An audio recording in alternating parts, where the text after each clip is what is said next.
Welcome to the third event in our series on inequality and human rights.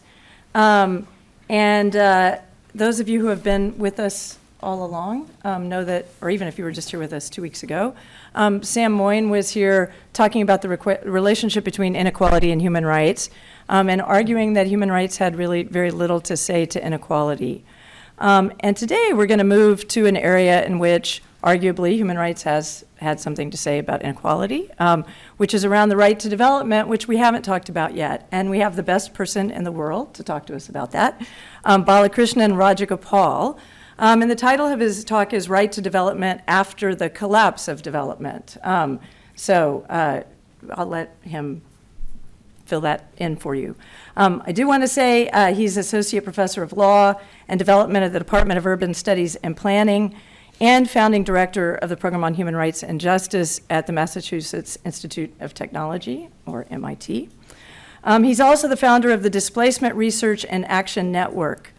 Raj, as some of us call him, and I think you're allowed to, is recognized as a leading global commentator on issues concerning the Global South. And he's one of the founders of a network of scholars who developed TWAIL, or Third World Approaches to International Law, which I believe he'll talk a bit about today. He's author of numerous scholarly articles and a book I commend to you all entitled International Law from Below, Development, Social Movements, and Third World Resistance. It was published in 2003, and I'm sure there's some things about it that don't still resonate, but there is a whole lot that does, and I think you'll hear that in his talk today. For the seminar, the students who are in the seminar, we read a piece that he published a couple of years ago entitled Right to Development and Global Governance, Old and New Challenges, 25 Years On. And that's what he'll base many of his remarks on today, and updating that a bit and filling it in. Raj has also been active with a number of NGOs, and thus the Writing from Below, as well as intergovernmental agencies, including the UNDP and the World Commission on Dams. He worked for several years at the UN High Commissioner for Human Rights in Cambodia, where he received Cambodia's highest royal award for foreign nationals from the King of Cambodia. Raj will speak for around 45 minutes. And then we have, as a respondent, Neville Hoad, who chose to sit back there, and is a regular at these meetings, so you recognize him, hopefully. Neville is an associate professor of English and does outstanding and path-breaking work on sexuality, human rights, and social movements, and their intersection with law, focused primarily in Africa. We think he'll be a terrific interlocutor today, just because he's engaging and well-read, and also, obviously, development has been a big part of the work that he's been doing. So we're delighted he could join us as well. So please join me now in welcoming Balakrishnan Rajagopal, and then, yes.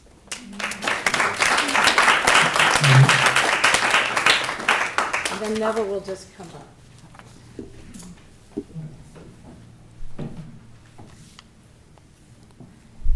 Thank you very much, Karen. It's a real delight to be here, to see old friends. Karen is somebody who I've been friends with and admired over, by now 20 years now, maybe? Yeah. Are you that old? I have to say, I was only 10 years old maybe at that time, so.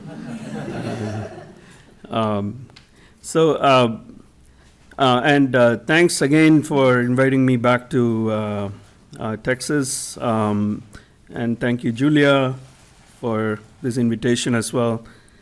So it seems to be a very interesting, exciting series that you're running here on inequality. It's a big topic. And I must say, I don't have a great deal to say about inequality per se as a concept. Although I think it's safe to dispose that idea right in the beginning, like Karen said, that if it has been said that human rights as a project has very little to do with inequality, there is probably some truth to it. A great deal of truth if you think about inequality in economic terms. there is no question that human rights as a framework was not intended to achieve or bring about economic inequality. But on the other hand, of course, inequalities are of many kinds. Inequalities created by status, inequalities created by identities, various kinds of group inequalities. And human rights has certainly served a useful function over the years in creating a very imperfect but still a fledgling kind of framework that allows movements and those who struggle for achieving conditions of equality to see if the framework would work for them in particular situations. And it has worked for some people in particular situations, indigenous people, for example, or women and minorities of various kinds have used over the years. But the particular kind of inequality I think that we are concerned with today is economic inequality. And because I'm supposed to talk about right to development, the kind of economic inequality we're talking about is, at least historically speaking, an inequality that was more about global inequality. Global inequality between countries, nations, and peoples. And this form of inequality was probably the most dynamic kind of inequality in terms of a political problem in global affairs in the first and the second part of the 20th century. Because the real problem of 20th century was, of course, the conditions under which colonialism ended. Colonialism as a system ended. And when developing countries achieved independence after formal end of colonialism, the real issue that they were faced with was, well, how do we catch up with the rich countries of the world? Essentially, how do we bring about equality in economic terms? And achieving equality for these countries was seen as like a guarantee against re-exploitation by formerly colonial powers because of their analysis of why they got colonized in the first place. That analysis pointed to in a very Marx and Engelsian kind of way, the reality that only the weak get colonized. If you're economically weak, you're militarily weak. And if you're militarily weak, you're going to be colonized, essentially.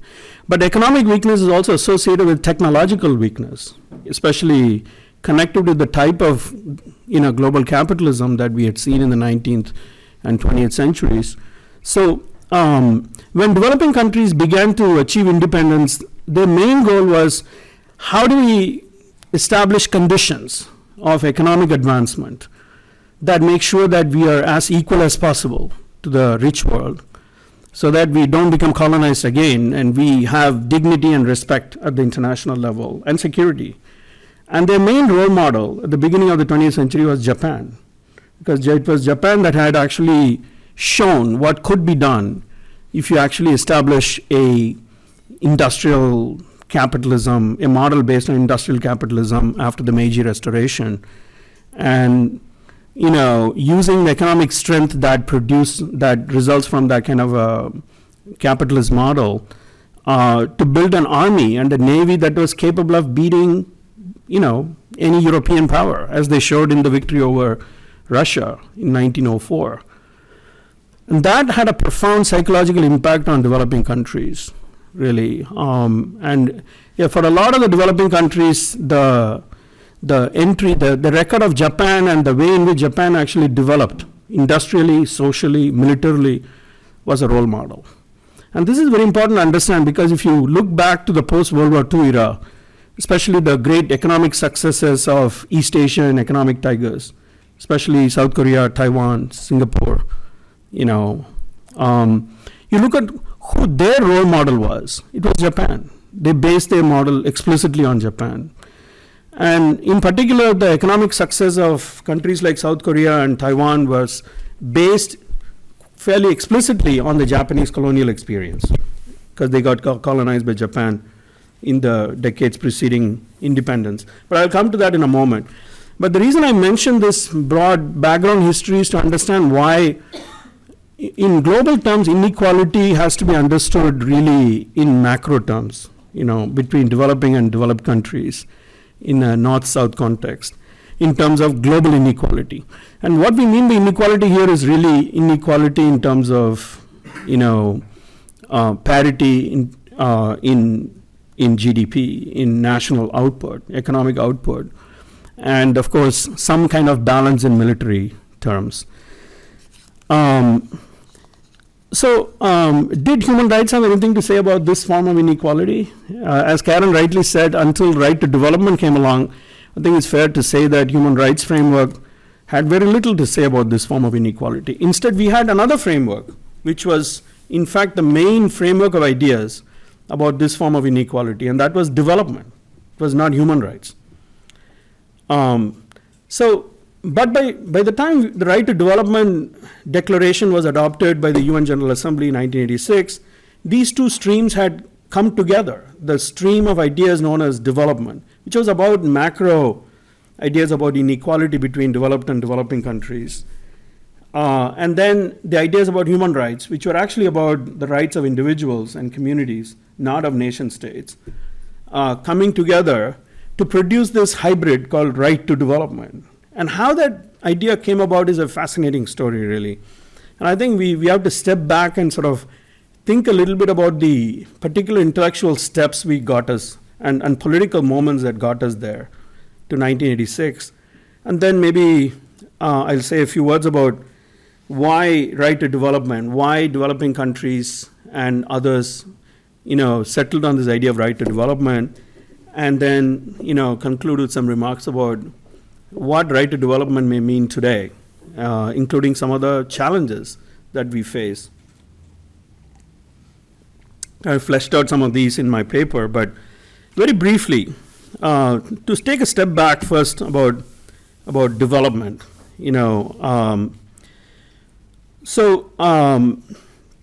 as I said, the principal goal of development was to figure out how to catch up economically. And there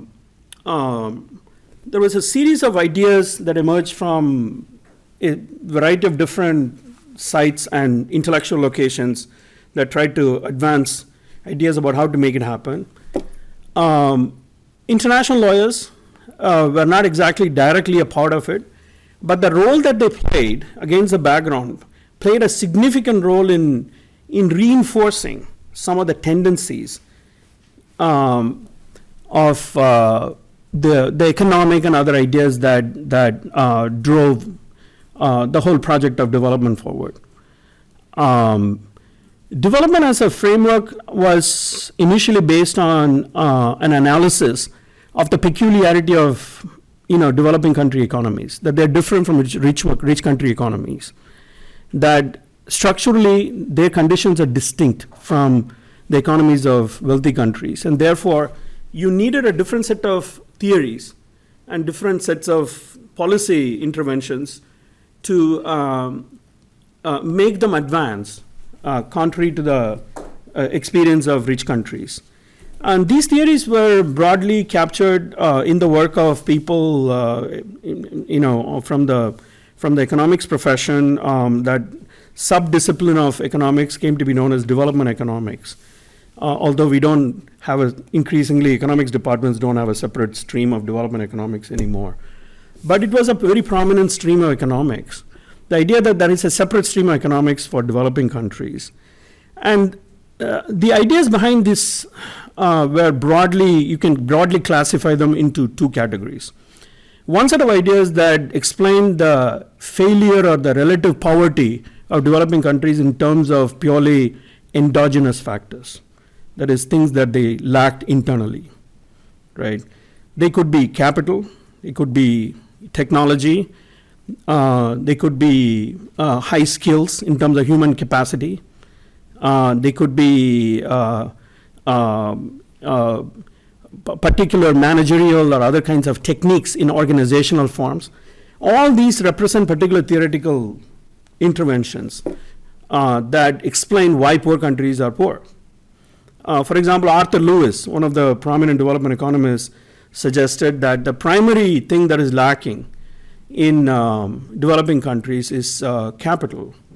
Not just capital in a raw form, but returns on capital. So his whole theory was about how to increase returns on capital. And then he came up with this whole theory about what he called the unlimited supply of labor. That is, he constructed this image of poor countries' economy as a dual economy. It's few core centers, where production happens. And then there is a vast mass of rural labor, essentially, whose returns from productivity is close to zero, or what they call marginal, return. So essentially, what he suggested was that in such an economy, where you have a large number of people in the rural areas, and there are few core centers of production, that economy will benefit by focusing on, investing more in increase of capital, because the increase in capital is what increases the value, the returns from economic activity, because the labor costs are close to zero. Now, this theory was very powerful in the immediate post-World War II period. Another set of, I'm only giving this as one example of the type of explanations that prevailed in explaining why some countries remain poor. And as I said, these were mostly explanations focused on endogenous, causes. Another set of explanations emerged that pointed to not to endogenous causes, but to exogenous variables. They pointed to the fact that developing countries were caught up in exploitative external relationships with other countries and embedded in international systems of production, which actually systematically deprived them and made them increasingly poor and poorer and more exploited. The more they traded, for example, with the outside world, the worse they got. And this, one of the strands of this analysis was the so-called dependency theory that came from Latin America, and then found significant purchase elsewhere. By and large, you can actually look at the analysis that accompanies these particular theories as generating a set of ideas which then reinforced concomitant tendencies in international law. In international law, you can see similar tendencies. A set of theories, for example, that analyze the real objective of international law as one that actually secures the maximum elimination of barriers for smooth interaction and coordination of relations between states. And another set of theories in international law that focuses on increasing and bolstering the capacity of sovereigns to be able to administer their own populations. One is internally focused, other is externally focused. And you see both tendencies playing out together with the theories in development over the years.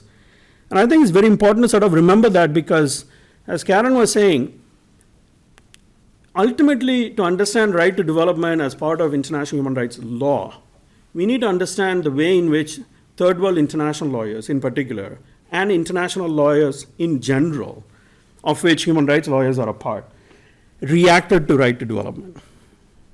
The way they reacted to right to development, for example, the way certain Western international lawyers, human rights experts, for example, reacted to right to development, cannot be understood unless we keep the history of the growth of these two tendencies in international law, one inward looking, the other outward looking, and how these two tendencies related to these frameworks in development theory, how the backwardness or the poverty of countries was explained in terms of endogenous versus exogenous variables.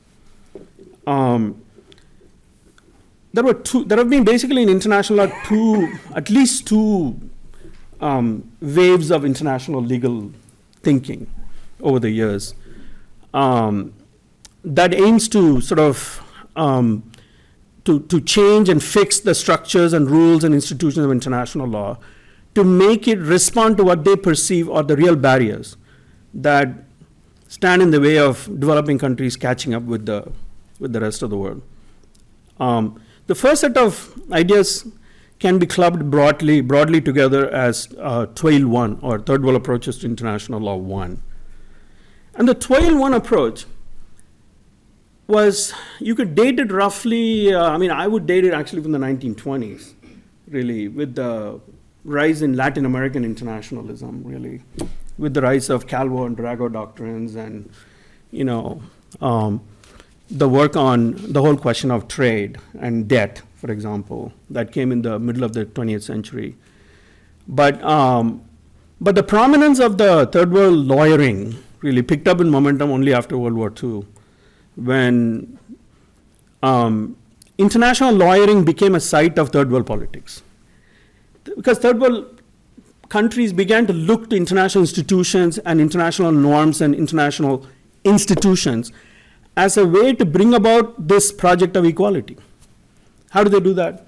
Well, one was they argued that don't think that only international law can be created only by treaty and custom. Because if you depend only on those traditional sources of international law, then you're stuck in a situation where unless you can create treaty law on a controversial topic, for example, say on expropriation standards in investment disputes, unless there is a treaty that allows for a readjustment of the old standards for compensation in case of expropriation, or unless you can establish that there is a customary rule of international law, which are the two sources in Article 38 of the Statute of the ICJ, you don't have any other wiggle room really for arguing for alternative standards. And the history of developing countries showed that they were burdened with very exploitative colonial arrangements, especially when it comes to natural resources, like oil, for example, aluminum, where they had colonial companies from formerly colonial countries that had established exploitative one-sided relationship for the exploitation of these resources. So what happened at the post-independence was many of the developing countries wanted to nationalize these industries. For example, the Anglo-Iranian oil company was nationalized in Iran, and Algeria nationalized. There are so many countries that went through a wave of nationalization. And the reason why they nationalized was because they were trying to wrest back control over these natural resources for their own populations and end exploitative contracts. But when they did that, they were sued simultaneously in several arbitration proceedings.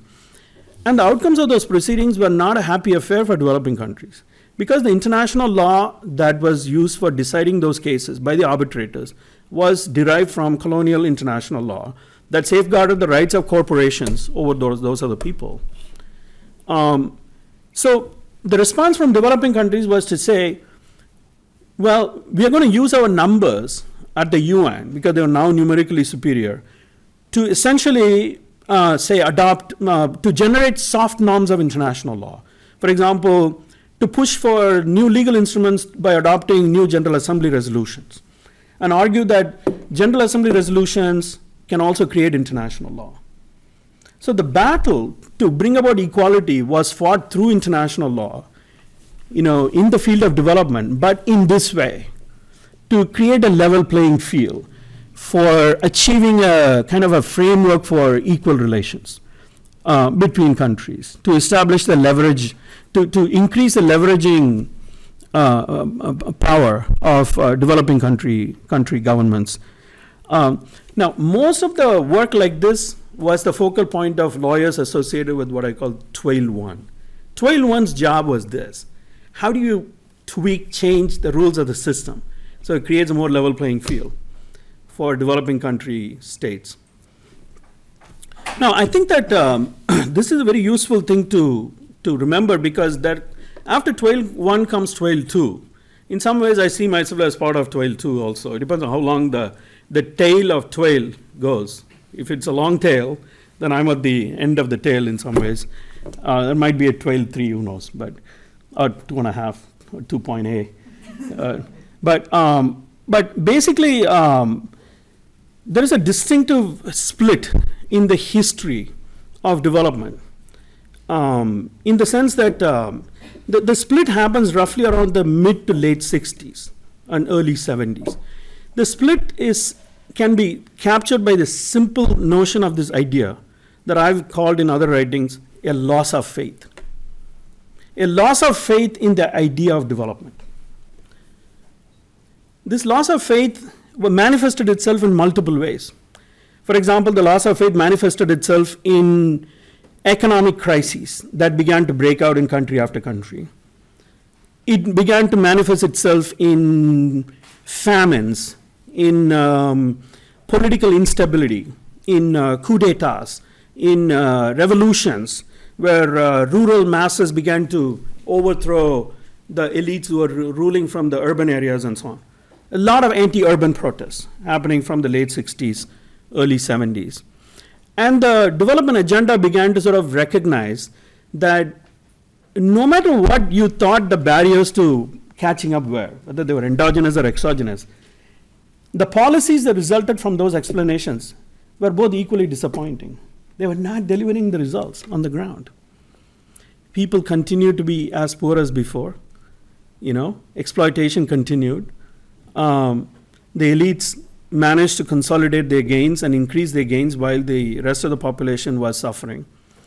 And the political cost of engaging in these forms of development were also increasingly obvious, as the kind of political arrangements that were needed to hold together economic arrangements like these turned out to be highly authoritarian in nature. For example, in Brazil needed a coup d'etat to bring about 2 decades of fast economic growth.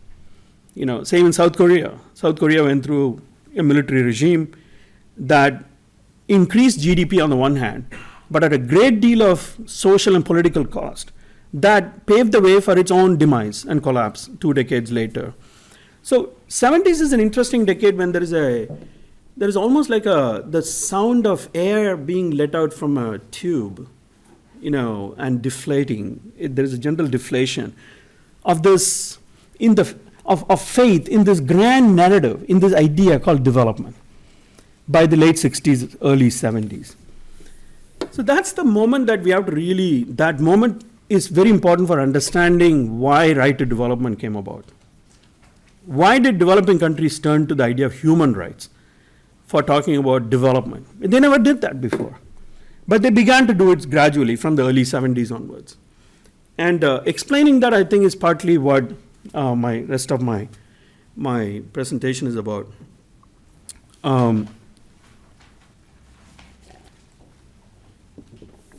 So the basic story is obvious by this time. We have a kind of a crisis in the field of development. Both the endogenous and exogenous explanations for failure have proved not to be satisfactory. Dependency theory, stages of growth, all these theories are partial at best, unhelpful, at worst. Then the field of development began to slowly move towards recognition of alternative paradigms that began to show that, perhaps we need to focus on completely different objectives here. So redistribution with growth became one of the paradigms, for example. And then finally, you had basic needs as a paradigm in the field of development.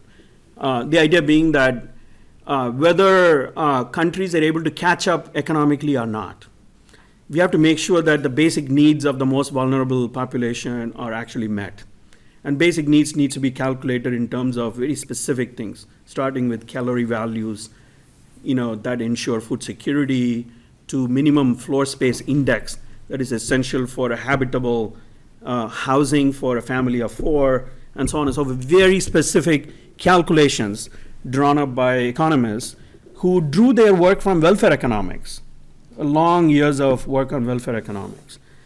With the move towards that, there was a recognition in the UN system and elsewhere that ultimately thinking in terms of national economy as a unit of development is increasingly unhelpful, and you need to start thinking about the human person as the object of development, not the national economy.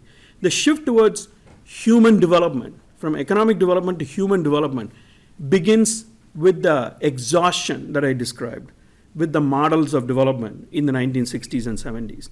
So by the 80s, the momentum picks up.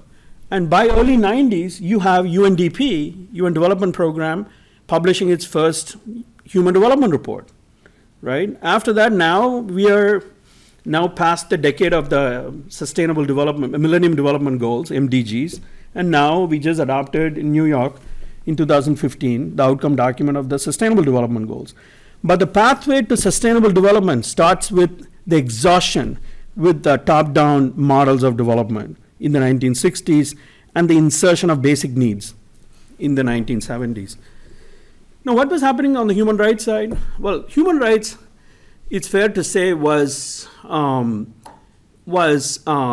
especially on the, it's fair to say that until the 1960s, human rights was principally a site, an arena for contestation of big ideological conflicts, especially between the Cold War powers, but also with the expansion in the membership of the UN Commission on Human Rights in 1960s, a site of ideological and political battles between formerly colonial countries and colonial countries.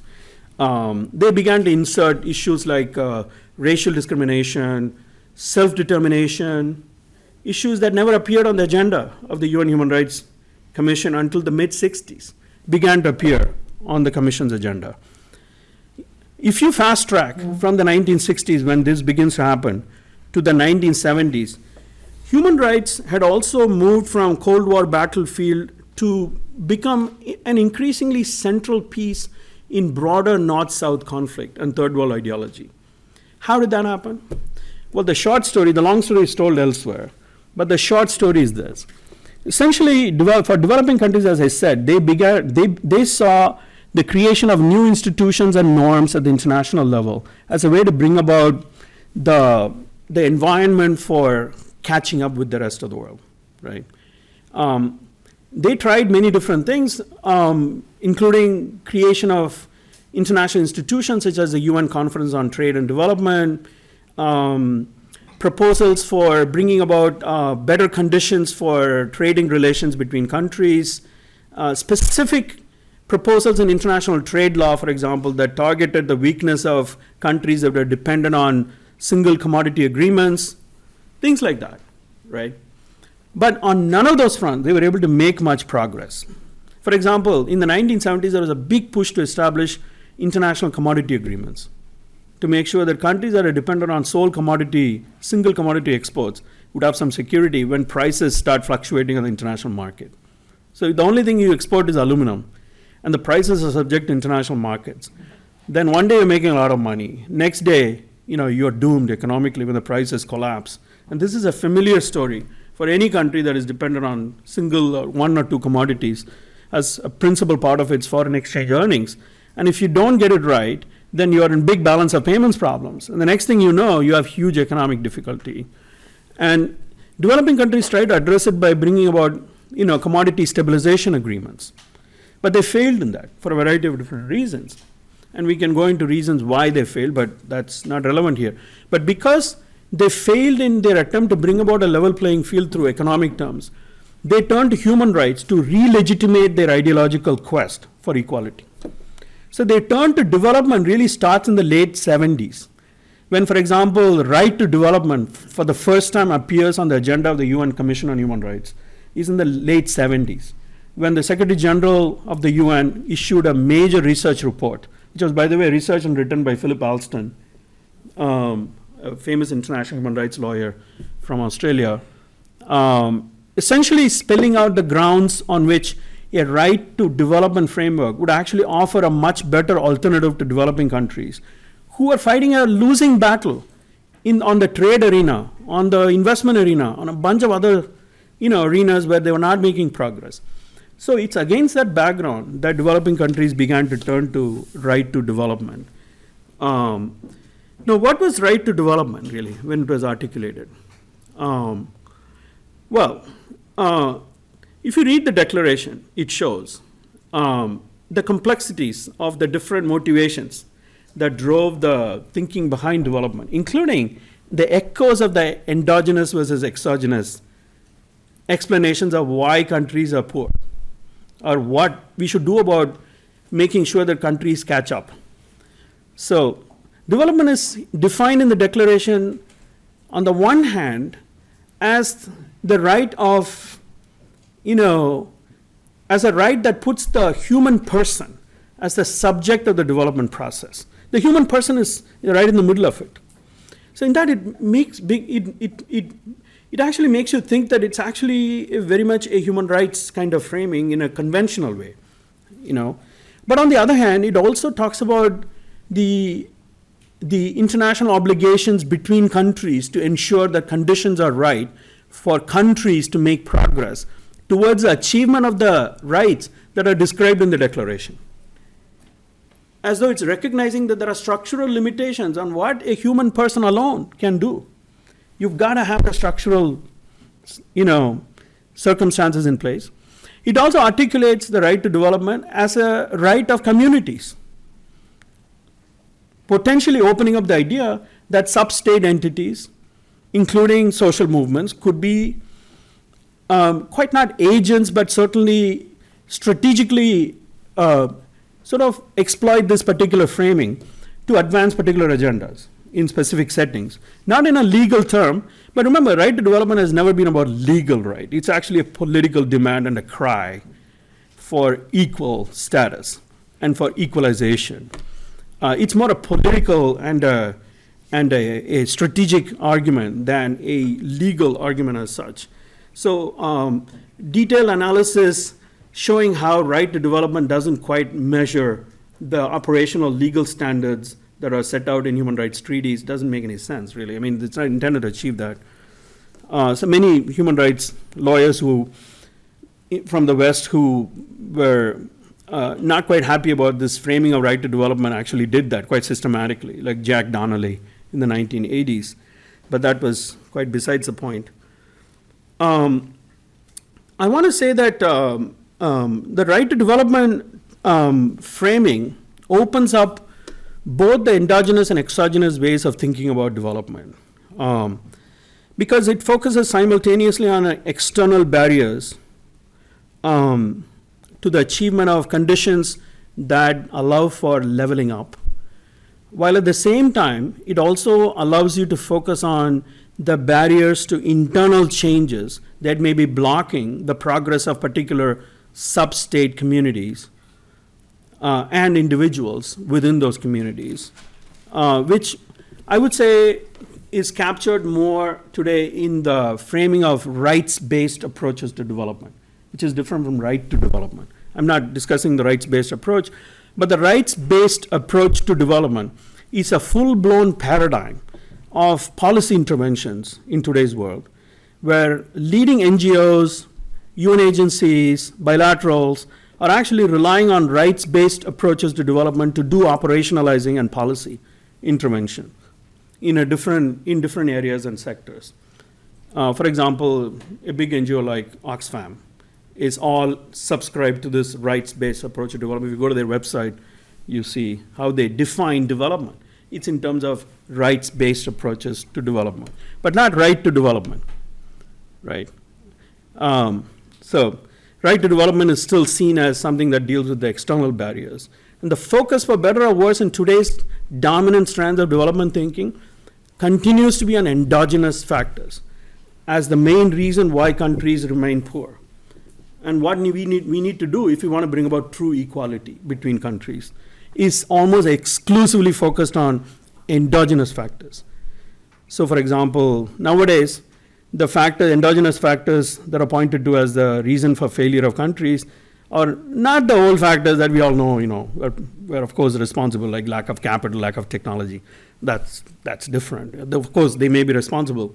But the real internal factors these days have to do with corruption, poor governance, human rights violations, transparency, those kinds of issues have increasingly been put forward as part of, what I call in my paper, the good governance agenda.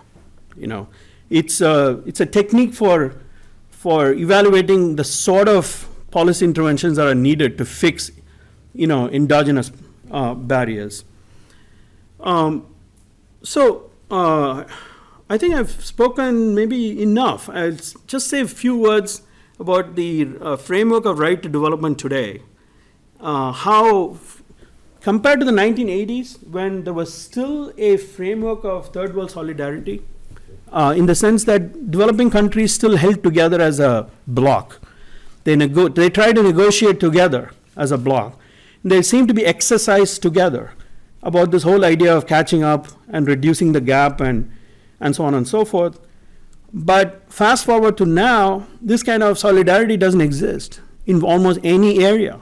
If you take trade negotiations in the WTO, for example, developing countries don't have a unified position. The agricultural superpowers all negotiate together. There are the 5 superpowers, 2 of which are actually developing countries, India and Brazil, together with Australia, Canada, and the United States. On a variety of different areas of negotiations, if you look at global politics, the solidarity, so-called solidarity between the developing countries as a bloc has ended. It's ended for several years now. And what's actually interesting in today's world is that it's not just that the solidarity has ended, but that there is a transformation in the nature of what we used to formerly think of as developing countries, and the changes are quite profound. And the changes have to do with the rise in the economic and political and military power of formerly colonial countries, particularly a lot of middle-income countries and large economies. For example, Brazil, India, South Korea, and of course China, the big country that used to be thought of as a developing country, have now come out of the self-framing of themselves as developing country. They are acting in their own interests, negotiating on their own, and they are engaging with the rest of the developing world as and when it actually suits them for carrying out their own agendas. The so-called solidarity doesn't exist anymore. India used to be a big self-appointed spokesperson, for example, for developing countries in international negotiations. Hardly the case anymore. If you look at climate change negotiations, what's really happening is very different. I think the rise of the rest, as it has been called, the UNDP called it the rise of the rest 2 years ago in their annual report, is a development of fairly profound consequence in that countries that we used to think of as formerly poor, backward, needed to catch up, etc., have actually caught up and probably in some cases gone beyond. They have more wealth, more power, certainly more military power compared to many other former, colonial countries. And they will continue, given the current trajectories, they will continue to increase in size. If you were to judge the relationship between countries only in terms of size of national economies, the trends are quite clear. The breakdown in solidarity between developing countries, I think, portends a completely different framework for the politics of right to development. Right to development came about when there was solidarity between developing countries. And they turned to right to development because, there are other attempts to bring about a level playing field in terms of external relations didn't quite work out. The question is what happens when the solidarity breaks down. A second set of issues has to do with the fragmentation of developing countries within themselves, in the sense of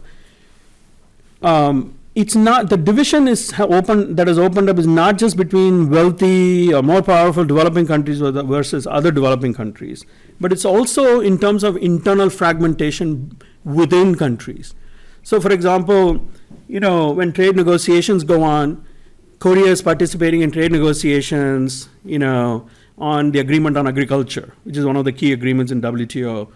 You've got the Korean representatives negotiating the agreement on agriculture, but the Korean farmers who are going to be adversely affected are there in Cancun, mobilizing, protesting, marching on the streets, committing extreme acts such as self-immolation, committing suicide. And this kind of mobilization has been a prominent presence of global politics with us, at least since Seattle in 1999, when it showed that, states may negotiate agreements, but the way in which the agreements are actually given meaning to and operated on depends on a whole host of other actors that have a significant impact on what these international law norms and rules actually mean on the ground in the end. And there it's increasingly obvious that, in my writings, I've tried to distinguish between these forms of developing countries, or what I call the third world, as hegemonic and counter-hegemonic, using the frameworks of, other scholars who have, tried to analyze the growth of global capitalism. And there the broad point is simple, and that's where I want to end. The broad point is that the global system of capitalism and capitalist production in which our countries are embedded is a deeply internally contradictory system. And that produces as many, if not more, losers as it does winners. And there is no real framework for figuring out how to actually create equal gains for everyone here. Whether you take internal or external or endogenous or exogenous frameworks, it's not quite clear what sort of frameworks would actually yield the most optimum results, which reduce the social, ecological, and other costs that accompany the type of development that we have come to be associated with global capitalism. I think broadly that's kind of the lesson where, when we think about the lessons that we have drawn from attempts to insert formerly poor or formerly backward countries into the global capitalist system in the last 100 years, and the record of right to development as a somewhat marginal and but at the same time innovative attempt to sort of bring about a marriage between endogenous and exogenous barriers to development, it's not quite clear where one can go, whether it's capable of generating enough institutional and legal ideas, for example, purely putting on my hat as an international lawyer, that could address some of the central problems associated with the system that we have inherited. So I want to sort of stop there. I think I've spoken almost 50 minutes, and carry on the conversation.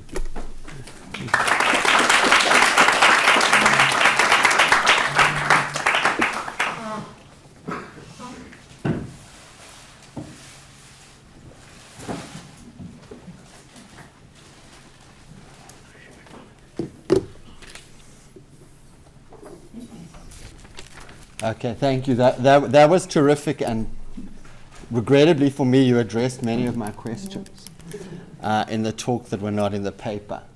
That said, I still have a few left, and I can improvise a few more.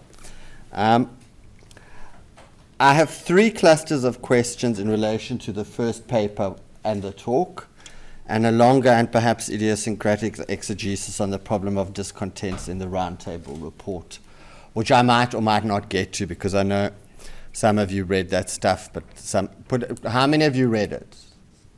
Okay, all right, I won't go there. So, my first cluster of questions is bracketed under the heading of underdevelopment. And this question could be framed as a request for more empirical information, although the stakes might not just be historical. And I think you actually gave us quite a clear sense of the intellectual history leading up to the Declaration of the Right to Development. But I sort of want gossip, in the sense, a certain kind of narrative richness about who were these people, what were they reading, what were their allegiances. You give us, at the very end of the paper, a very nice and I think suggestive potted history. And I'm just going to have the pleasure of quoting you back to yourself. The DRTD shattered many shibboleths in world politics, international law and human rights, even as it confirmed the centrality of many others. It tried to shift the focus of development, which had remained nation-state centered in legal terms, to individuals and communities. And I think that's also a very interesting tension in both the papers and your talk, because we sort of keep ending up back in the nation-state. And back in the failed solidarities of the nation-state with its members and with the wider community of nations. Okay, it posited an ethic of solidarity as a soft legal obligation, giving substance to Article 28 of the UDHR. It reinforced the centrality and participation in the development process as a key to making it better. And then this is where I want more. It articulated the Gandhian idea that the purpose of development was a fulfillment of human personality.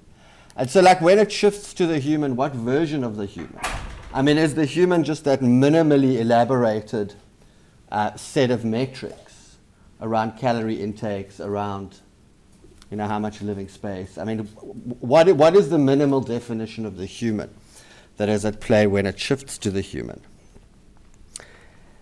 It fulfilled the geopolitical needs of a frustrated third world coalition at the UN, which had seen its demand for a new international economic order ignored by the West.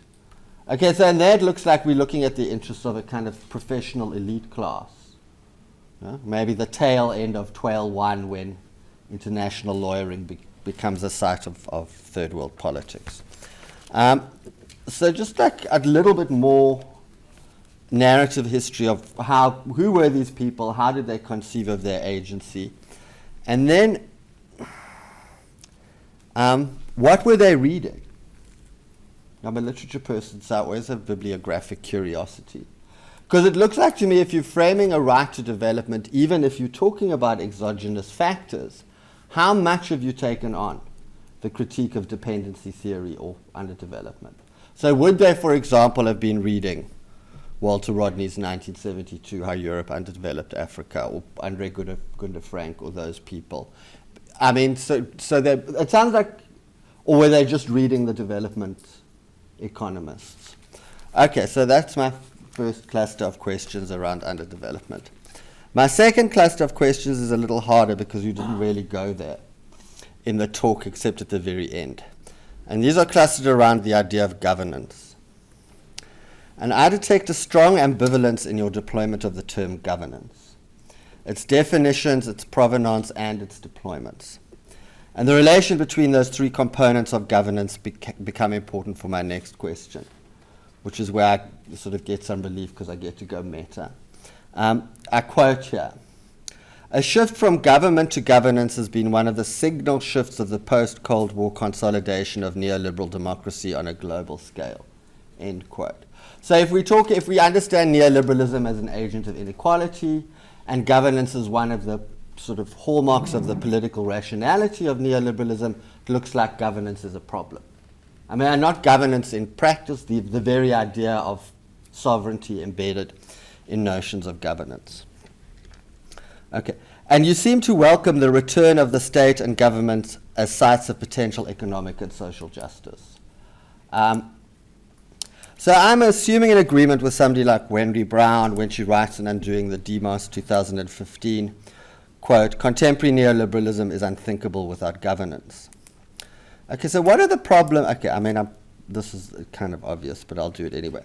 Is the problem with neoliberal governance simply one of democratic deficit, which is I think, a very different problem to the engine of inequality that we are supposed to be focused on here today? And this democratic deficit is a problem shared in a different way by many governments. Yet, like Brown, you don't want to throw the baby of governance out with the bathwater of neoliberalism. If there is a political utopianism or an optimism of the imagination in this paper, and I find it, just from my own disciplinary location, very interesting the various ways in which imagination is a real category for you. And I'm kind of delighted by that because I think the way we try and think these things is important. If there is a political utopianism or an optimism of the imagination in this paper, it emerges most strongly around the challenge of imagining an RTD approach to the transformation of global governance. Okay, this idea of governance also sometimes has a relation to a positively valenced notion of a cultural geography. And if you could talk a little bit more about a cultural geography in relation to a right to development, that would be very interesting for me. So also, if you could say more about how governance might be disarticulated from its neoliberal forms in terms of either its reconception or its practice or both. So the critique of the good governance model in relation to the neoliberal agenda is clear, but what would be your version of a transformed good governance? Okay. This third section could be called theory and practice. And here I can get a little meta, which is a relief to me because I'm not a historian, an economist, nor a lawyer. I'm a literature professor. Some of the key arguments in these two papers trope fairly consistently the problem of the relation between theory and practice, which we could also call idea and execution, or even form and content. Okay, so part of the critique of Stiglitz, one could say, or what his position is the idea of globalization is a good one, we have just not yet worked out to do it the right way. Versus, let's say, and I'm putting words in Naomi Klein's mouth here, globalization as an idea is so fundamentally flawed that it does not matter how it is done. So is it the problem our institutions, or is the problem the way we're conceiving of these issues? I risk a polarizing here, obviously. You leave us with a huge and compelling question. How might a right to development help a world in which in Wallerstein's phrase is after development? And so I also find your title incredibly provocative. You know, the right to development after development has collapsed. So why this turn now? I mean, are we in a Benjaminian moment of like latching onto a memory in a moment of crisis? Or, so it came a little clearer. Like, what are the political gains on the terrain of inequality of talking about development right now? Especially since a lot of the work is about, okay, it's failed, the air's gone out of the tire, the nation state is no longer a reliable agent of it, yet it looks like we want government back because we don't like governance. So okay, and then there was a whole section stuff on Freud that I'm not going to do. I just want to say one thing, just because I can pretend I speak German as I say it.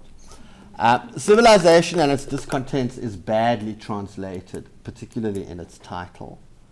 Its real title should be Das Unbehagen in der Kultur, which would be more accurately translated as the unease in culture. And I think where an analogical Freudian take on this problem between idea and execution and theory and practice would be useful is that for Freud, and you also talk a little bit about human happiness and developmental goals. I mean, for Freud, it's not like civilization produces contented people and discontented people. It's like civilization produces discontent for everyone. I don't think you can pull a right to development out of Freud, but I think in the notion that actually within an idea of development, there is already underdevelopment embedded, and that actually that instead of complexity, we might have something like complicity in the very imagining of development. Okay, I'll leave it there. Thank you. I really enjoyed your talk. Thank you very much.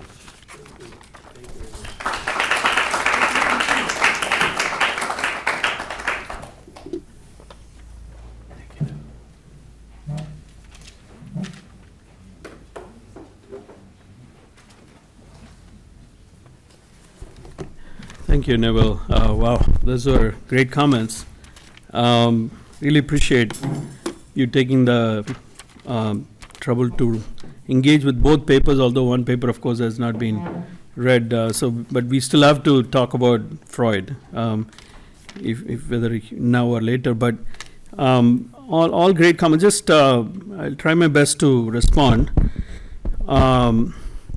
Your first set of comments made me think about the question of the fulfillment of human personality. You know,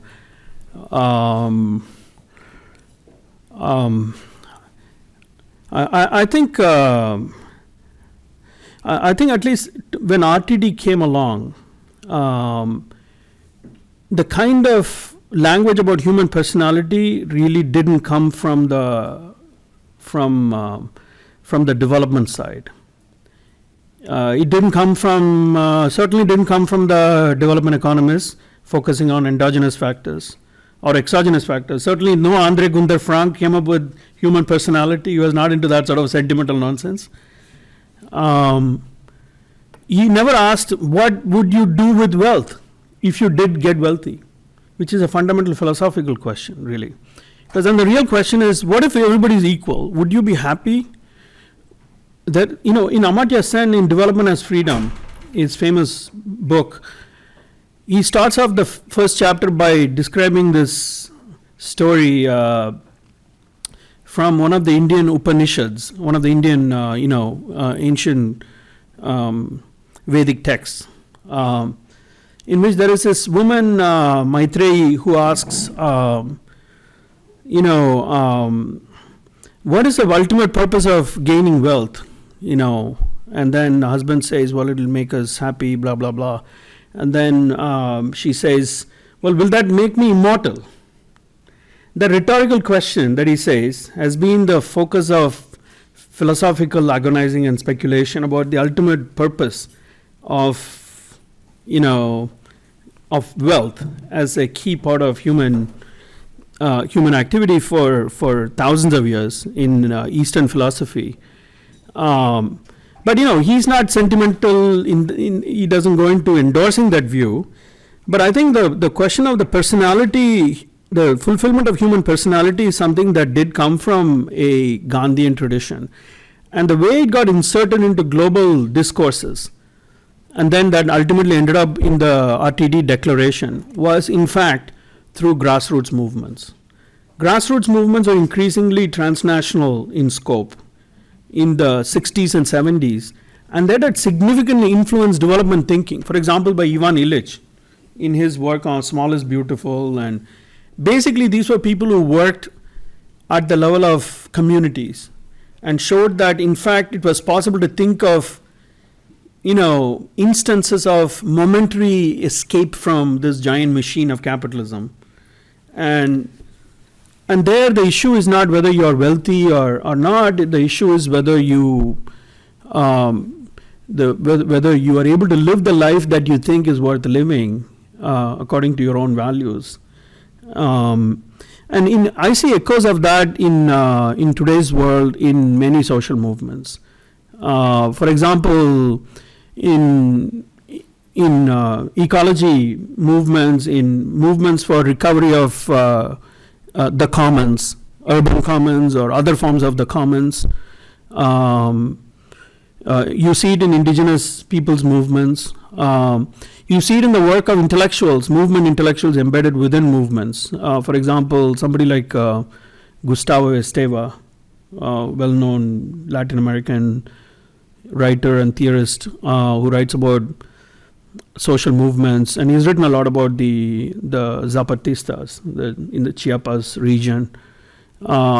He describes the whole goal of movement mobilizing as not development. Ultimately they're not saying we are mobilizing because we want to be inserted into the global economy. We are mobilizing because we want roads and toilets and jobs and the usual set of demands that goes with economic inclusion, if you define it in those terms. Rather, they're saying it's not that we don't want to be modern or that we're romanticizing our current existence. What we want to know is, can we be modern and different? Can we be modern and different? Can there be alternative routes to modernity?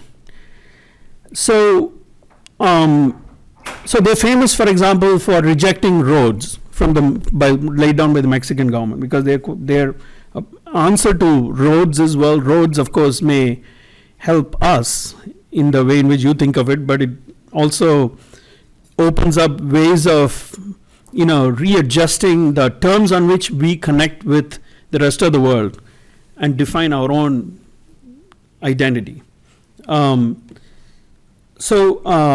they were reading, well, I think that's a very fascinating thing, but I think they were certainly reading dependency. There is no question that dependency theory was a major influence, but they were also reading a lot of work that came out of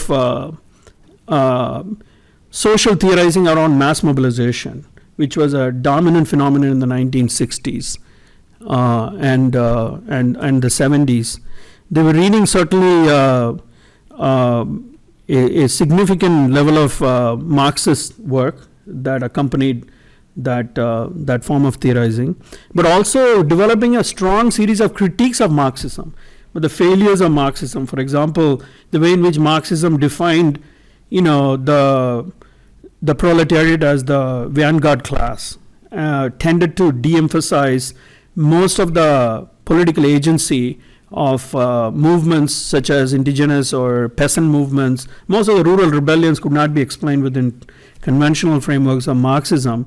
And a lot of the earlier criticism in the Indian context, for example, economists like Utsa Patnaik were doing elaborate critiques of Marxist work to show how in the Indian context Marxist work had no relevance at all. India was mostly full of small peasants in the countryside.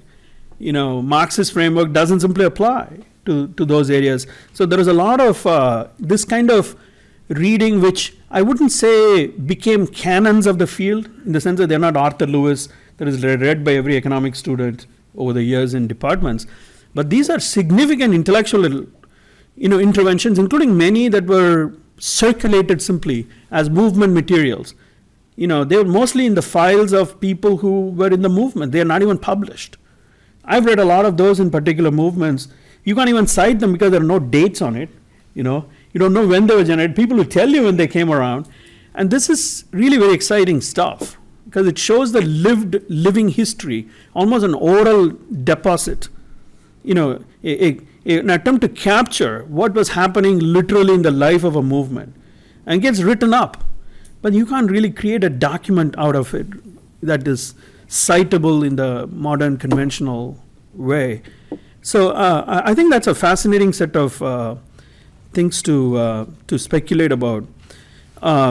Your second set of comments about governance, I think you're absolutely right. I have a great deal of ambivalence about governance. It's a problem, but yet I cannot quite abandon government for a variety of set of reasons, because I still continue to believe that government could, under the given right circumstances, perhaps be embedded within larger socio-political mobilizational forms, serve a function that could, perhaps open up questions about this democratic deficit. It could maybe serve as a real illustration of how to make the political utopianism real. I don't know if I'll ever be proved right, but I continue to sort of believe that one needs to sort of have that sort of optimism to at least teach young students. So I don't want to be pessimist when I teach students, because they all want to know, what should I do, after the criticism, But I think I will give you some specific examples that at least I've been hopeful about. I see them as perhaps not dominant examples or alternatives with the capital A, but as real examples of people on the ground creating something that is tangible, that is different. And here it connects with the cultural geography issue. If we take our mind away from this idea of nation state as this spatial form, and move away from it to other spatial forms, right? You find that in fact you can sort of de-emphasize all the legal concepts that are associated with the nation state, and just make them into small letters from capital letters, and maybe squeeze them into formations that are more manageable. You can tangibly almost touch them in some ways, rather than these macro things that you don't know what they are really. And I've seen movements where they've tried to do that. For example, how about a movement that tries to create an alternative currency? Why not? Now, creating alternative currency is actually illegal under the laws of many countries. You go to jail if you try to float your own currency. But there are movements that have tried to do that. If you have the right kind of relationship in political spaces, you could find refuge from monetary capitalism by creating a currency of sorts. It's a community-based value creation. I'll give you a specific example of Banco Palmas in Brazil, an actual community of displaced people, displaced 60 years ago. They came together to a very poor community outside of Fortaleza, and in Brazil, northeastern Brazil. And they established this community to bring about improvements in their living condition. And over time, their small interventions to improve specific things, such as infrastructure, a little bit of housing, upgradation, things like that, led finally to a situation where more injections of capital into their own self-building was essential for them to go forward. But the terms on which they could get that kind of capital if they engage with the rest of the world, for example, with commercial banks or with Brazilian Development Bank, were so onerous that they would have destroyed the very solidarity on which the community was based. So they created their own currency, and they figured out an agreement, which they signed with the Brazilian Development Bank, which allows them the space to craft their own quote-unquote local economic development policy, right? Is this a huge, massive alternative? Of course not. But what is a massive alternative anyway? Why should we look for massive alternatives? I mean, the other example I would give is the Forest Rights Act in India, a innovative attempt to shift control over land and natural resources to communities who actually live on land, as opposed to decision makers that are far away. The Forest Rights Act actually gives that right and creates, in my mind, really a fragmentation of sovereignty internally. Especially, it takes away the power of eminent domain, which is an internal concomitant, notion of property rights. Except that it's based in the sovereign.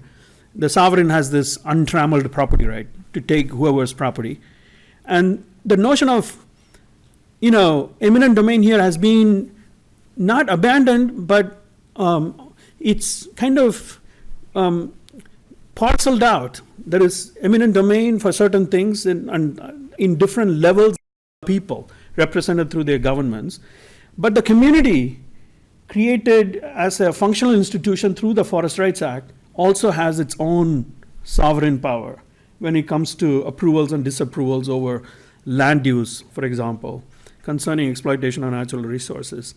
The third example I'll give is the Dudley Street Neighborhood Initiative in Boston, DSNI, which is a community-based group which for the first time in the United States managed to get a delegation of eminent domain power to a community-based organization, which then used the eminent domain power to basically condemn and seize empty lots, which were creating crime and economic decline in value, and also creating community destruction, literally.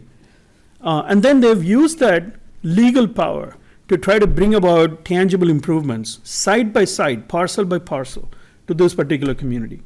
Now, I see examples like these as fighting within the system, perhaps, using the very tools that the system provides, but still realistic utopianism, which actually provides a way in which you can actually figure out forms of governance that do work. Lastly, theory and practice. How might RTD help after the collapse of development? And the reason I have the word collapse of development in the title is because I was relating to as I said, the exhaustion of the notion of development in the late 60s, early 70s. That collective release of air from the bubble. When people realized that it wasn't working, whatever the model. And right to development came after that. That's kind of what I meant. But I think in terms of the critique that you pointed out, certainly the Freudian notion of civilization and its discontents, that within development there is underdevelopment. There is a kind of some of the more radical lines of work in dependency theory actually maintain that. There is in fact no real development. There is only exploitation. It's a systematic and unequal exchange of relation that produces winners on one side systematically. That is basically some strands of dependency theory.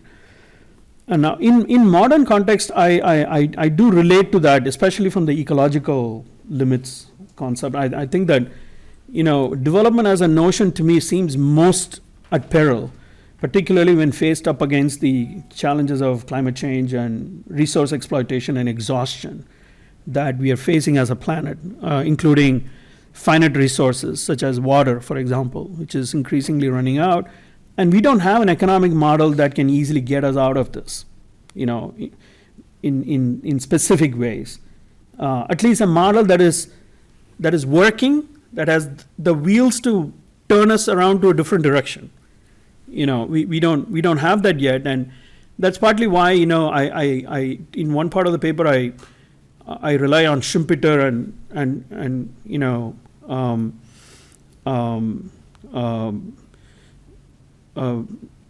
others to basically suggest that what we are going through is, as in a reversal of the framing that he did, creative destruction, a form of destructive creation, where we are destroying more than what we can create, and we know it, but we haven't quite figured out how to create large enough alternatives to it.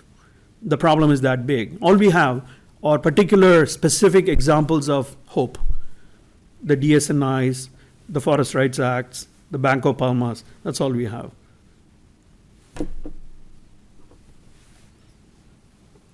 Thank you. There might be some questions. Yeah. So usually we take the first few questions from the students with these tables.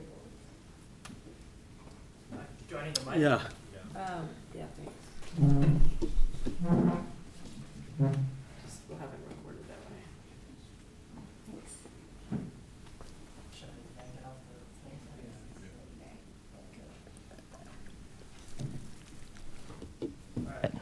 We on? Yes? Okay. So thanks for coming to speak with us, first of all. I'll preface what I'm about to say with the fact that I have been studying the right to development and researching on this stuff way less time than you have, obviously. But your suggestion that the right to development has never really been about a legal project was surprising to me, and for a couple reasons. So one is that, from what I know, the right to development was included in the African Charter before the Declaration on the Right to Development.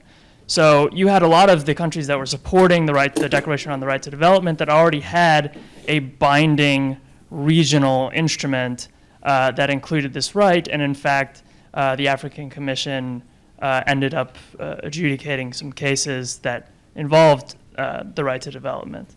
So it seems like an argument could be made that these countries were making the right to development or declaring the right to development with the idea that this might eventually turn into some sort of a binding legal obligation.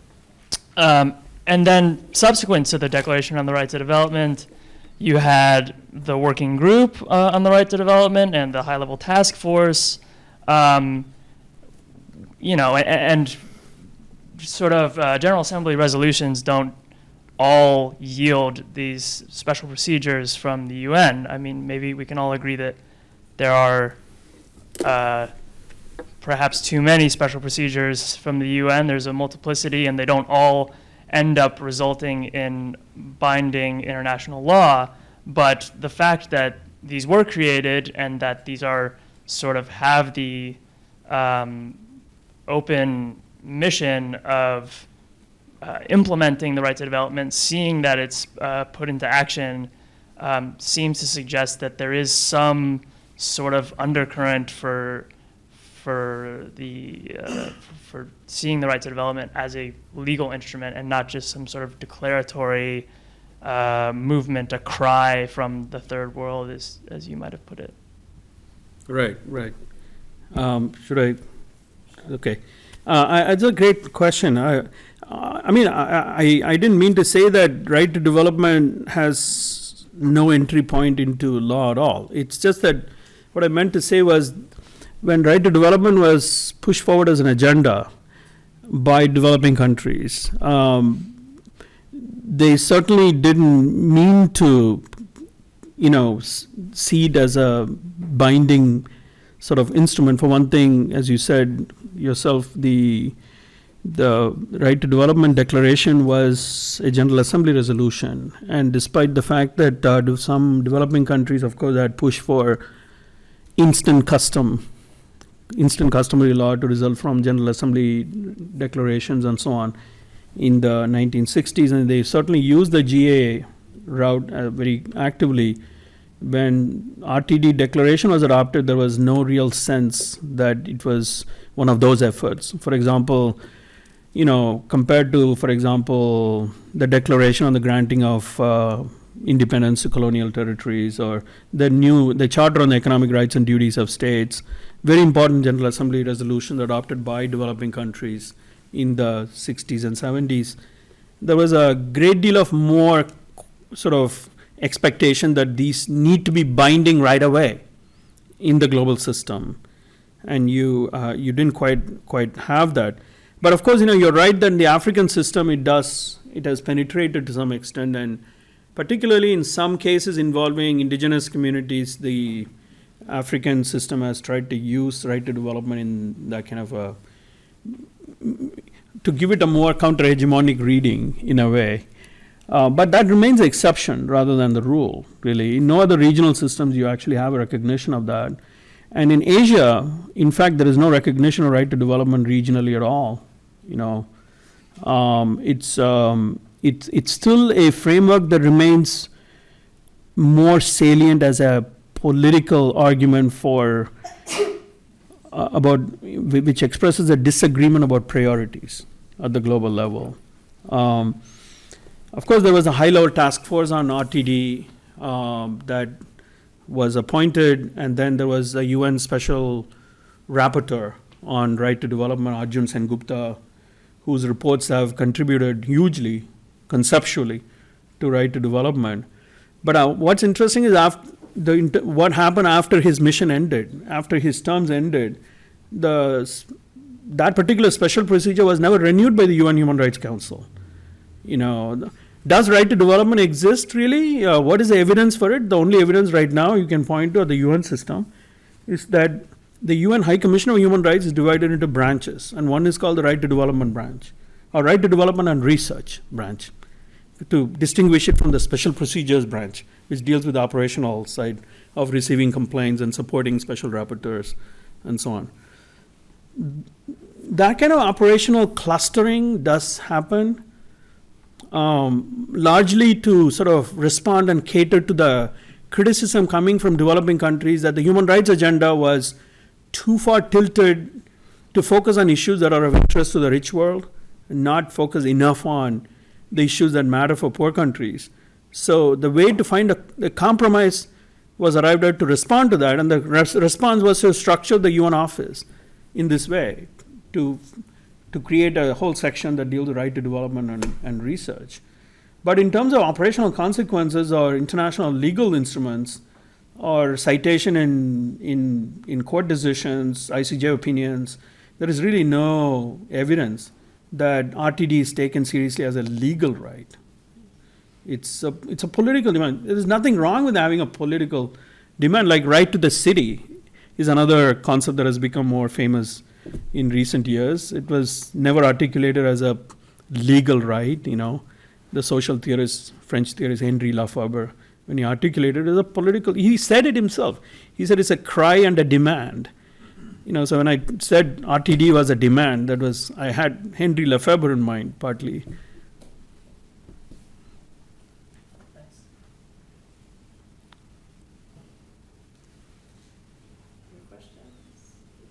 Yeah, hi.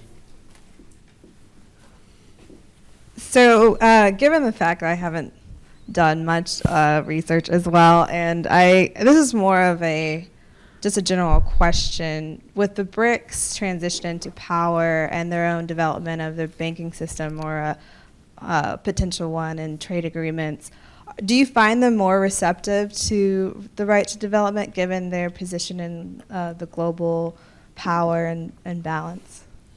Okay, that's a great question. BRICS, actually, oddly enough, you would think that the rise of the BRICS would have meant that they would take on a right to development framework seriously, and they would craft an alternative agenda for world order based on right to development. But nothing of that sort has happened, actually. So far, the evidence is, in fact, that BRICS have not even recognized right to development formally in terms of a acknowledgement in one of their annual meeting declarations. In fact, no human right of any kind including right to development, has been mentioned in any of the BRICS documents. BRICS declarations, as I say in my paper, are very sort of circa 1945. They come together and say, the most important principle of international relations is sovereignty and non-interference. And as long as that is upheld, everything else will be fine. That's the concept of international relations that is expressed in BRICS statements. So, frankly, I'm very pessimistic about that dimension of BRICS. It could very well be that BRICS may open up some progressive dimension in other ways. For example, I do think that it's not a bad idea to push for a basket of currencies, as they've been doing, an alternative to dollar, and thinking of ways of diversifying the source of global economic transactions so that not all transactions are denominated in US dollars, cannot afford it anymore. It might be a good idea to expand it out that way. It has to be expanded out that way. There has to be some basis for it. Even if you still need spaces for Banco Palmas, the system is too invested in itself to be suddenly capable of rapid shift to another direction, because the destruction that will cause that kind of a turn would be quite significant, severe. And those will be human consequences. We can't ignore that. So those are some of the dilemmas about, keeping the system while trying to get rid of it in some ways.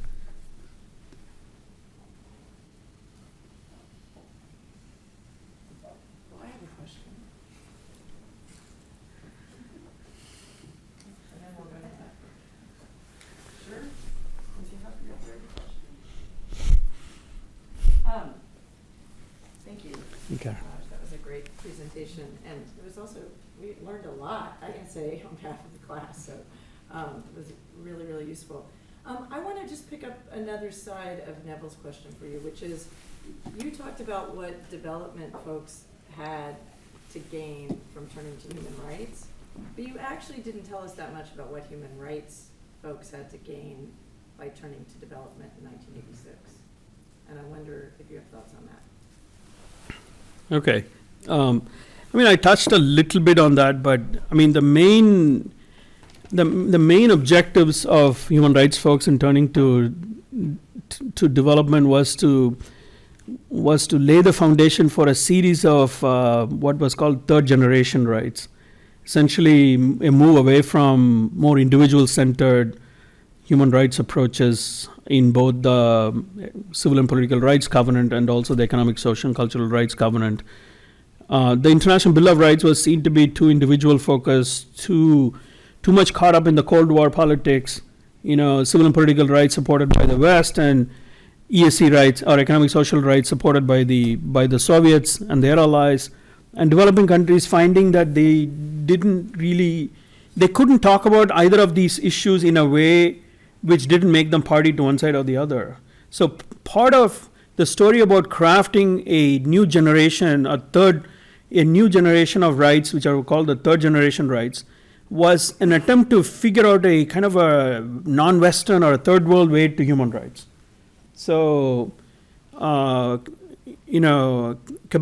who actually first articulated Judge Kabambe, who first articulated the right to development idea in 1972, the Senegalese judge and jurist, does it, in fact, from this perspective, explicitly. And then he's embedded in transnational networks of French-speaking international and comparative lawyers who are supported by UNESCO. UNESCO has a very strong pro-third worldist agenda in the 1970s, led by people like Stephen Marks, who then becomes, by the way, the chair of the high-level task force on right to development in the 2000s. So the circle is beautifully connected. He was actually working in the UNESCO, commissioning studies on developing alternative articulations of human rights, critiquing both the Soviet version, with excessive focus on one set of rights, with its concept of the state, for example. There was a series of studies about Marxism and state, all sponsored by UNESCO. sounds highly theoretical, but UNESCO had the kind of money to do it at that time. And then UNESCO was sponsoring, critiques of critical analysis of human rights in countries that were so-called Western allies, but were totally authoritarian. They're sponsoring conferences, feeding, into transnational processes that opened up space for mobilization. For example, UN agencies played a major role in pushing for more awareness of what was happening in Argentina, in the 1970s. UNESCO sponsored a major event around that. Science and technology became a major focus in the 1970s. The reason I'm telling you is that I think it's good to think of the human rights people turning to right to development as a moment which is characterized by a deep ambivalence about the received understanding of human rights at that point, which was caught up in both this Cold War politics framing and also in terms of an excessive dependence on the state. So collective rights, including right to environment, right to self-determination, had been abandoned already or been captured by more sovereigntist kind of understandings by the early 70s. And UNESCO and agencies like that were trying to recover some of the radical potential of an idea like right to self-determination. Try to take it away from the states, which had successfully colonized the idea, by inserting it into the International Bill of Rights, but then to take it away and to recenter it in communities. Indigenous people's movement, the history of that shows again in the 70s a great deal of articulation that then went towards, the draft declaration 2 decades later, right? So, you've written about this. This history is very fascinating because the search for alternative grounding in human rights really is a story that is not very well told. And I think it's connected really, part of the story is connected with the RTD, the struggle towards recognizing RTD as one of the frameworks. Now, having said that, I think what UNESCO and others found is that while human rights people wanted to turn towards development, framing it in terms of right to development actually made them reproduce many of the perverse logics that were part of the system, that produced the consequences that they were against in the first place, including reintroducing the centrality of the sovereign state, removing the debate about whether development should itself be problematized and questioned. They couldn't do that. Once they committed themselves the right to development, you were basically part of the, cheering squad, really. And it was very difficult for them to take a critical line on development over the years. And I found that with people like, Professor Marx, for example, over the years, who I know very well, the difficulties he had of critiquing, for example, some of the negative ways in which development agenda gets deployed. So it's quite fascinating.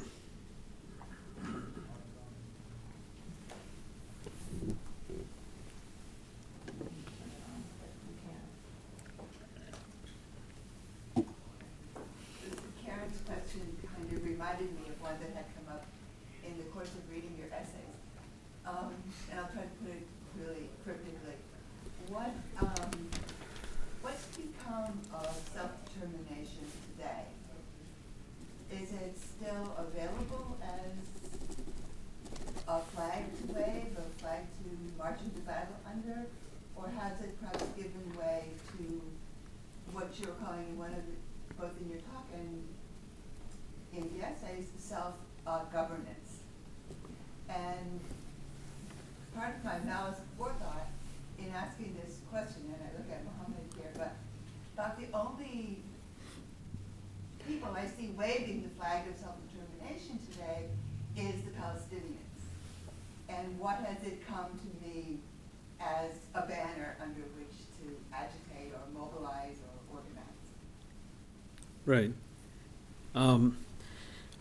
Well, self-determination, of course, remains relevant, but the RTD framework in many ways sort of took away the focus on self-determination and participation which were actually a key part of the RTD agenda. If you look at the 1979 report that I mentioned, the UN report that first sort of laid out the re-articulation of the notion of development itself as a human right. It had two elements as central to it. One was self-determination, internal self-determination, not so much external at that time, the distinction between internal and external. And then it pointed to participation in development as a key part of bringing about the democratization of the development project. The participation idea and the self-determination idea are both there in the RTD declaration. They do recognize. But practically speaking, you're right that self-determination, participation has been since that time taken over and operationalized by development professionals, more in the sense of participation in development projects. And everybody is on board in theory with that. The World Bank, for example, has enormous amount of research material that shows how the efficiency of development outcomes improves if you involve people in participation, and all these regression analysis that are done to show how, there is correlation between, high project efficiency and participation in project outcomes. People like Daniel Kaufman, economist at Kennedy School, who have done any number of papers on people on issues like this. Self-determination, I think, is more a murky political ideal than what it was. It certainly remains true in the case of the Palestinians, but so it did in the case of South Sudanese, for example. Until of course they won recognition of their state, and it certainly remains central to the demands of many other groups. Yes, although it comes in various waves and it goes through different iterations. And then, of course, the Somaliland in the north, demanding for many years recognition of independence and secession, really, from Somalia.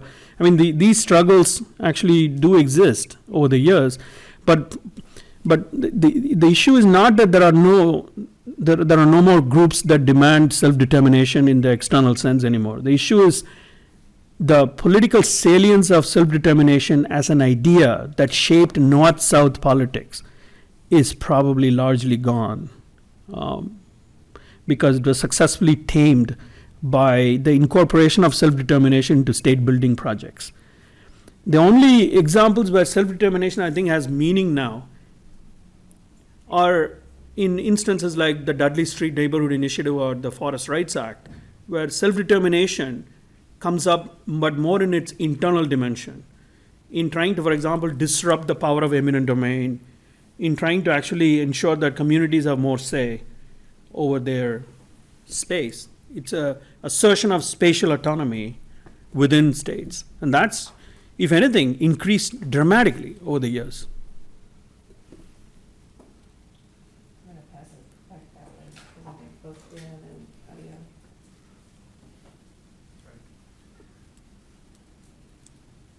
So my question is really about whether the right to development is better at tackling the exogenous or the endogenous barriers to development in a way. Because the way you tell it, it seems to emerge as a way to address, to get everybody caught up, right? And so you could imagine it being deployed to address, I don't know, debt structures that keep people down, or patent laws that prevent the efficient transfer of technology, or even immigration laws that prevent, the free movement of population, even as they permit the free movement of capital and so on, right? But all the examples you gave are examples of working at the subnational level to push back against the state, right? And to recapture the power of eminent domain, to recapture control over your own land or whatever.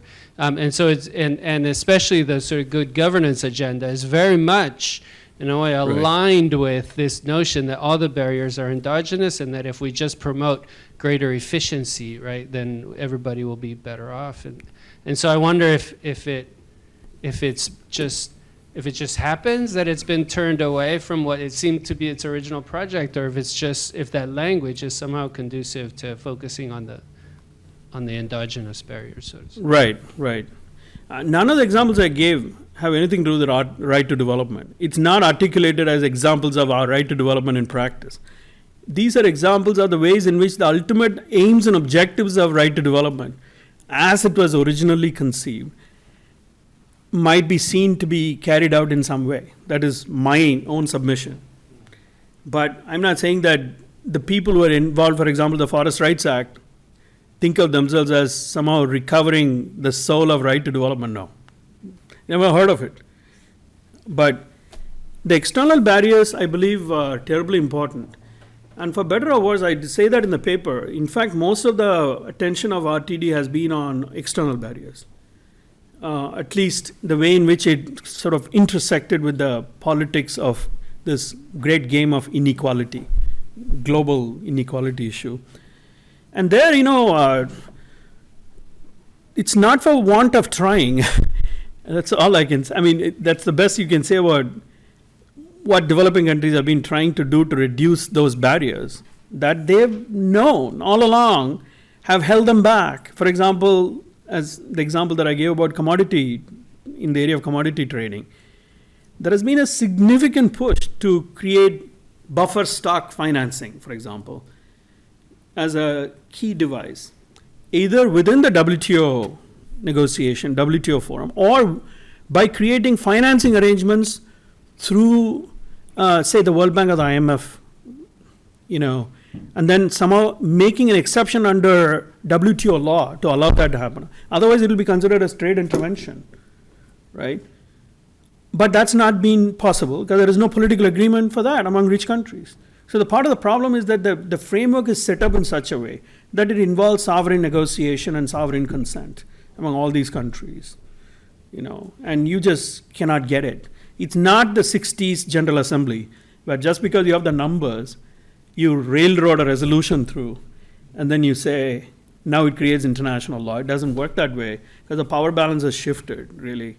Developing countries have splintered.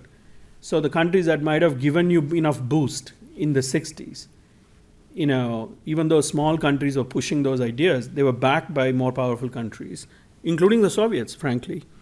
But that kind of power doesn't exist anymore. The Chinese want their own deals. The Indians are cutting their own deals, and it's hard to find a way to get at that. So the external barriers, I believe, remain enormously problematic and big. So there are a few economists who kind of recognize that, although their prescriptions seem a little bit, shall we say, a little bit naive for those of us who are international lawyers. I'm thinking of somebody like Paul Collier, and his book on the bottom billion. He recognizes clearly that we should no longer, in that book he says, many developing countries we should no longer worry about, because they've raced ahead. The real focus of worry today, according to him, are the so-called bottom billion. The people from countries who live in landlocked states, small, poor island states, other countries that are single commodity dependent, that are caught up in vicious cycles of civil war, weak governance. These are the countries that we need to worry about. There are about 1 billion people who live in these countries, he says. And if you go back to the end of the book and look at what his prescriptions are about what should be done, they're all about exogenous variables. It's about establish this treaty, establish this regime, create this kind of arrangement transnationally so all these barriers disappear. It's all about that, right? So there is still a recognition that these issues matter a lot today. And much of the agenda of right to development in that sense remains unfulfilled, even in terms of exogenous factors.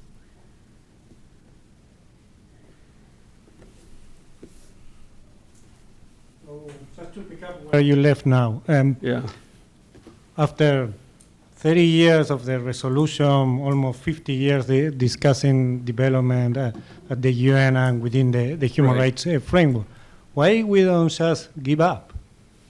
Why we don't just say rights-based approach to development, except that's the only approach that the human rights framework can bring to the table, and take development out of the equation and have that discussion on development or on economic inequality somewhere else, but not in the human rights framework. That is not the place where we are getting any concrete answers.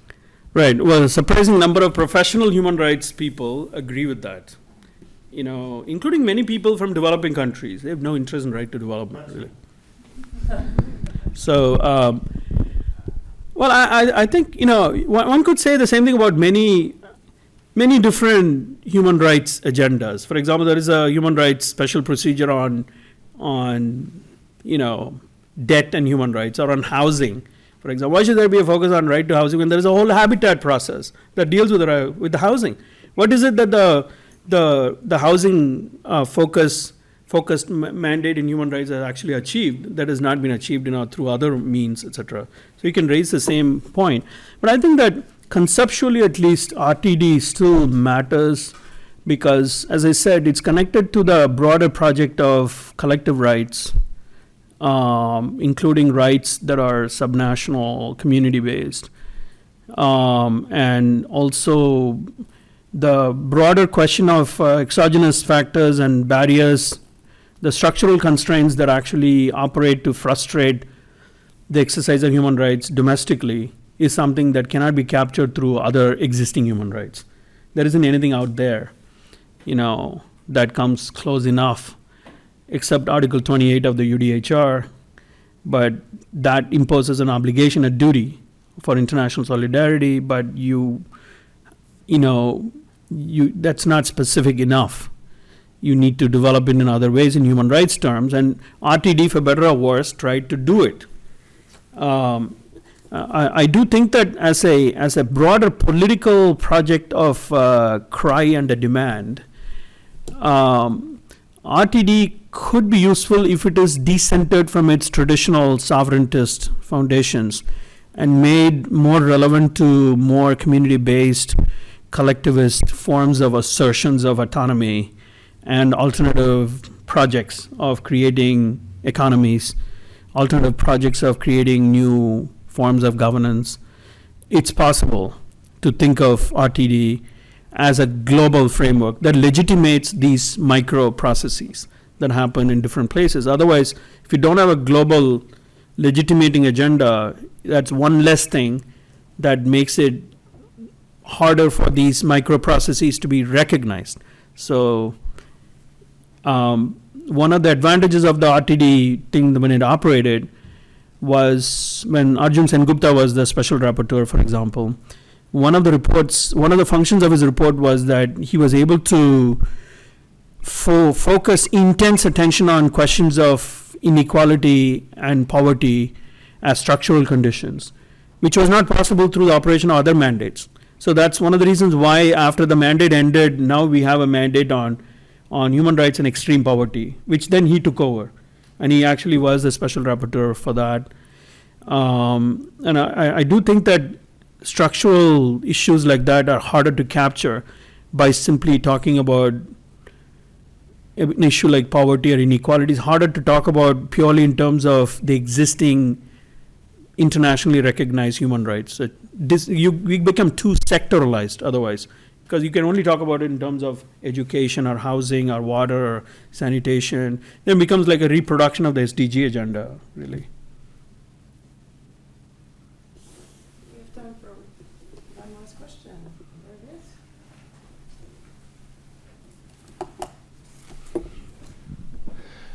is. So I'm a 1L attending, and I'm not in the seminar, so I just was taking in solely what you said and have a question kind of about that. So you mentioned that this development of human rights from sort of this basic focus on like calorie intake and housing for a family of four, like economic welfare economics, to this continued development to focus on sustainable development goals, and of course that came from other pieces of development. So here we are with the sustainable development goals, and then you finally arrived at a piece of the purpose of development being the development of the human personality, being like a new sort of focus.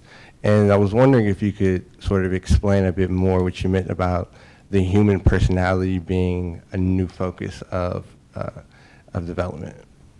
Okay, that was, I think, part of the conversation about personality, the Gandhian idea about human personality that has been part of the RTD framework, that I think very usefully raises the whole issue of what if even if you address inequality in material sense, suppose there is equality in a material sense, for example, in terms of access to material goods, right? Would that make for a better society? Would that make for more meaningful living, more than anything else, right? That's ultimately it's a philosophical question. It has to do with the values that you associate with what you see as improvement. So I think that is probably where RTD probably contributes to the inequality discussion by asking, what do you achieve by reducing inequality ultimately? If you take the human personality issue more seriously, in what ways would it be better? Which kind of goes back to the conversation we had earlier about inequality. You're going to end with a question. Thank you.